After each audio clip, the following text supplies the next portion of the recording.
Hi, I'm Ty Givens, the owner of Excellent Credit Matters, and today's discussion is do's and don'ts at the car dealership. So the first thing that I want to talk about is hard inquiries. Do not allow the car dealership to run your credit. They can run your credit 5, 10, I've even seen them run the credit 75 times. Do not allow the car dealerships to run your credit. You only want to go to the car dealership for pricing. Shop around for pricing. Do not give them any information on you. Get all of their information. Now, number 2 on the list, I suggest that you rent the vehicle before you purchase it. Okay, I know what you're about to say. Why would I rent the vehicle? It's $50, it's $100 a day. Wouldn't you rather spend $50 or $100 to see if you really like the vehicle versus sacrificing $30,000, $40,000 for the vehicle and you end up not liking it? Number 3, I suggest that you get approved through your local credit union. They're going to give you the lowest rates. The lowest rates. If I have to suggest any credit union myself, I would say Navy Federal. In order to meet the requirements to sign up for Navy Federal, you have to be a veteran or you have to have a family member immediate that served in the armed forces. Now with the credit union, they're only going to pull your credit one time. You need to ask them a lot of questions. You need to ask, what credit bureau do you pull from? That is essential. If the credit union pulls from Experian, and Experian just so happens to be your highest credit score, then you're good to go. Now these are the steps that you must take while you're at the credit union. They're going to give you a pre-approval letter or a purchase order. You're going to take that purchase order to the car dealership for them to sign off on. Once they sign off, you're going to take it back to your credit union and they're going to cut you a check. Once they cut you that check, you take it back to the car dealership so you can schedule a test drive.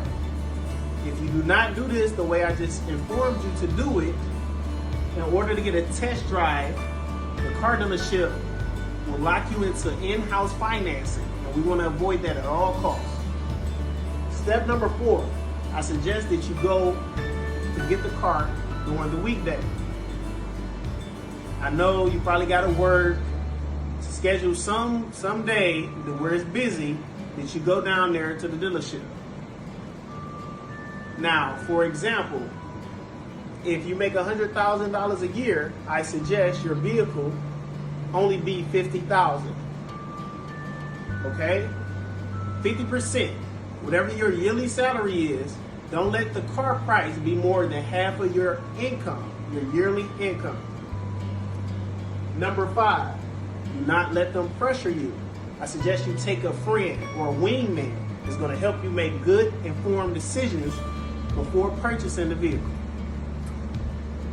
Number 6, I suggest that you get gap insurance. If you get a brand new vehicle, as soon as it leaves the lot, the value is going to depreciate. And if you just so happen to get in a car accident and the vehicle gets totaled, you have the value of what the vehicle is worth, you have what your insurance company will pay for, and your gap insurance covers the gap. Gap insurance can be as cheap as $5 a month if you get it through your credit union. DMV fees. DMV fees can be 10% of the vehicle cost. Could be up to $2,000. So you want to incorporate that in your decision making when you're making your down payment. You want to research the vehicle before you buy it. Has the vehicle been recalled? What's the maintenance needed on the vehicle? All these are key things that you need to do when purchasing a vehicle. I have a bonus.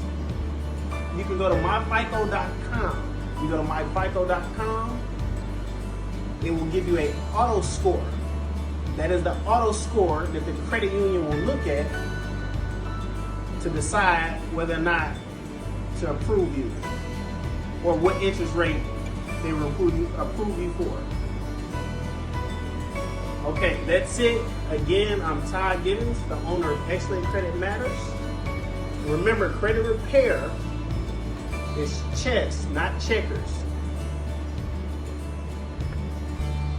Now make your next move.